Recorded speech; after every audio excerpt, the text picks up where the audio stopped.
So before you go too far ahead, Mm-hmm. where did the idea for the show come up, and how did that whole thing start? Johnny, you know what's crazy is you were there. I was there. What You do were you mean I was there there? the day of Inception, the right word? Sure. Yeah. You were there that day. So Rick was having a rehearsal at his place. Okay. And he had me come down to open the door to let you in, I think. And then there was, I think, Sasha. There were some girls from our acting class in there. Do you remember I this? don't remember, but no. Do you remember me coming down to let you in? One time you Yeah, guys came in I at do night. oh yeah, I do remember you coming one time to let me in because I know you and Rick used to live together. Who was a guest on the pod, by the Yeah. way, Rick Silver. Yeah. Shout out to Rick. And But you guys used to live together. it and, actually, it partly came from Rick. oh really? Because I was giving him shit one day about his girlfriend that he was dating at the time. It's like, dude, like, this is not really a girl you should take serious. And he's like, no, it's hard, man. And he's like telling me all these things. You know, Rick, he's like, it looks like his hair's going to fall out. He's getting so stressed. And then, you know, I said some comments, some like joking comments that I bet you if we found like the right guy, like the type of guy she's into, and he went and go hit on her, I bet you she wouldn't even mention that she has a boyfriend. He goes, no, yes, she would. And I said, watch, I'm going to find someone to go do it. And then I'm going to record it so you can see it. And like I said it jokingly, but as I said it, I thought about it. I'm like, you know, that'd be pretty funny. Like what would be funny to me is watching Rick's reaction because he's my friend. Right, yeah. You know what I mean? Yeah. Like just seeing his reaction would be like the fucking icing on the cake.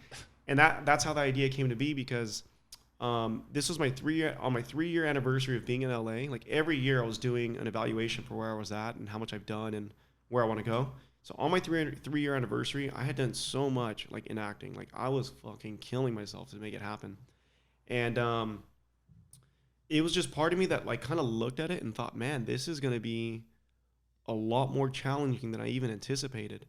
And not like physical work or actively. Like I think like even you guys doing this hustling. You like, mean the acting? You mean? not just the acting, the business side of it. Oh yeah. Which is Like, the hardest part. I Yeah, think. exactly, right? Yeah. So like a lot of people can be active and do stuff and it looks like you're busy, but you have to be really intelligent and crafty about getting a career out here, you know what I mean? You can't just work hard, it's not enough. So I was working as a reader for Bard & Cheney Casting, which is a huge casting office out here. I got to see a lot of people come in and be readers and stuff. And in the room, man, this is funny. There's 2 stories with this one, but the first one that really stuck out to me was there's a guy named King Bach.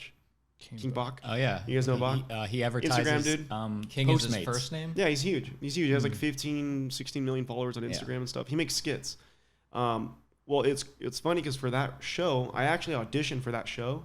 And then that night they emailed me if I can come in tomorrow as a reader. So I'm like, fuck. I didn't get it, obviously. For which Yeah.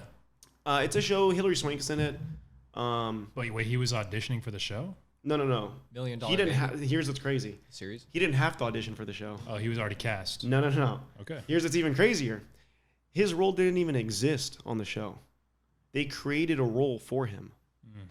You know what I mean? Because he had such a huge following. And when they told me that, I was just kind of like, I was a little pissed, to be honest. Yeah, I'm for like, sure. God damn it, dude. I'm over here like doing theater, being a tree on stage, like doing a bunch of crazy shit, like legit actor in my mind. I'm trying to find this funny picture. But anyways, and then like the thing I went in to audition for was like this field worker. I still have this photo here. Oh wow. So like, because I had been cast as like The old classic immigrant. The old you classic know, immigrant. farm worker. it's like it's imagine for people that first meet me and they're like, oh, I wonder what we can cast him in. Immigrant, Yeah. farm worker. You know what I mean? Which is weird that I honestly that you'd even be cast as that. I'm just gonna say that because like I audition sometimes for that stuff and I'm like, bro, I'm never gonna get this because like first of all I'm tall and I'm light skinned, so like they automatically assume like the Mexican needs to be short and like dark mustache. Yeah, and it's like, all right, why am I even here, man? But you know what I mean? That's funny. Yeah, that's just how it was. But I saw that, and then I saw a couple other things that just really shocked me. Like my first role was as a cholo. That was my first freaking speaking role in a union was that show. Raymond Cruz? Yeah. Raymond Cruz is dope. Yeah. And In what show? it's just like, God, how racist is this Isn't town? that major crimes? Yeah, right? major crimes. Yeah. nice. You were on this. You were on that. No, I didn't work on that show. Oh. No, Every other crime show, Johnny but has guest starred every other procedural. Sure, I'm there. Look, this is my dad, right? in real He's life. very Nice. specific Mexican. Like if they're casting Mexicans, this is what they expect me to walk in the room looking like. Right. I So can't it's really pull that off. cigarette commercial or something. He's just like that Godfather drug dealer. Yeah, whatever looks the heck. man. Anyway, so you were in the casting office. Yeah, and you I just saw all these people things and coming I in. thought, you know what? I wasn't on social media before, like, which is what's crazy. I had Facebook, and I mainly used it to keep in touch with my family and friends from high school and stuff. And I was so against social media, at the time. I didn't have Snapchat, Instagram, Twitter, all these things. I'm still kind of anti-social media, to be honest, but I do it. Yeah, right. No, I still do it. Like, look, if you look at the difference, like you look at my YouTube has 2.8 million, my Facebook has 1.4 million, my Instagram has like 28,000. It's like nowhere near. Like, I'm just not into that. Because you don't cultivate the Instagram one as much. Yeah, I'm just not like really into it. But now that Instagram's got IGTV, maybe it's a vehicle. But it's not monetized right now. So like we're not making money. So Right. So Yeah. I don't want to give it away for free. Doesn't make money. What's the point? Just quick question: when you were a reader, was that Schnee, right? Yeah. Okay, I have auditioned there once, but I saw you there when I auditioned once. Did you? yeah, he was talking about that too. Yeah. Oh, really? Yeah, I was Okay. talking about. It was for an Amazon show that's no longer there, and you were taking me into the room, and I was like, "Dude, I recognize you from somewhere." Oh, And really? you were like, "Oh, maybe TV," and I was like, I don't know, maybe." And then I figured out in the car. Do you remember the name of the show? It was about female empowerment writers in an Amazon show. that narrows it down. A real life female newspaper writer about how she had female empowerment. Sounds familiar, man. I think I have Yeah. heard of some weird. Yeah. I don't know. If I knew the name, you guys would recognize it. All right. But what I was going to ask you was when you're seeing all these actors funnel in, obviously it's like probably a variety of different roles, big roles, small roles, whatever. Did you ever feel like you saw somebody in there that was like, oh my God, they killed it? No. Was it all That's another thing. Was it just like serviceable? So when I went in there, I mainly went in there to build a connection with the casting director, and I also curious to see. Okay, I just joined the union. I want to see what these big actors These are big like. actors, I want to see yeah. what they're doing. Because when I worked on set with Raymond Cruz, he was forgetting his lines. He couldn't remember shit. He was missing his marks, and I was like shocked. I'm like, what? Like you would think, right? It is surprising. So then when I went in there, I saw some really bad actors, like bad, really bad. I saw this one girl that walked in, and this was for a show called, I think it was like Twiggy or something, about that model from like the 70s that made the whole anorexic look famous. Because before it was like Marilyn Monroe, it was kind of pudgy if you really look at her. Like, Right. And then the 70s, they came out that skinny anorexic look, and it was this model that really led the way. And they were, Farrah Fawcett.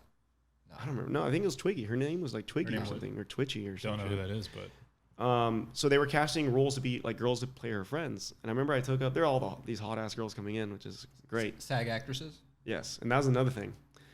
I'll get to that. I remember she came in and then she auditioned and she did just such a bad job. And I'm working as the reader. And then when I'm done, I just look down and I look at the casting director, like, I want to see what he says. And he was pretty nice to her. He's like, hey, that was okay. But when she says like fuck off, she's not saying that angry. She's like joking, like fuck off, like we're friends, So do the same thing, but more friendly, more like a person talking to a person. She goes, okay, more like a human. yeah, and she does the exact same audition, exactly the same. Like she just completely ignored what he said. Well, that's the way she learned it. Right, and then he goes, that was good. Like I knew he just didn't have nothing to tell her, just like get out of here. She goes, okay, and then she goes back to the couch and grabs her purse. And then she remembered that she had her headshot and resume in there. So she just pulls it out. She goes, oh, are you guys going to cast me or can I keep this? Ooh. And he goes, you keep it. So she, okay, like she didn't even know. She puts it back in her purse and leaves. And I'm just like, I've tried that line at auditions too. I'm just kidding. I'm just joking. I was just like, it never goes well. but I was just thinking, how on earth did you even get in this room? Like, you know how much I had to hustle just to fucking make it in here as a reader? Well, she sounds hot. She was, but then one of the girls that was helping me, I forget her name, she was like, oh, she has 1 million followers on Instagram. And she was signed with like CAA, like one of these big ass agencies. Well, that's what it is. And I'm just like, fuck, man. Like, if that's the game they're going to play, then okay, I'm going to play that game. Oh. And it was kind of my little revenge pissed offness in me. Yeah. And so I went full force. And I think like 3 months into YouTube, dude, I was like fucking killing it. And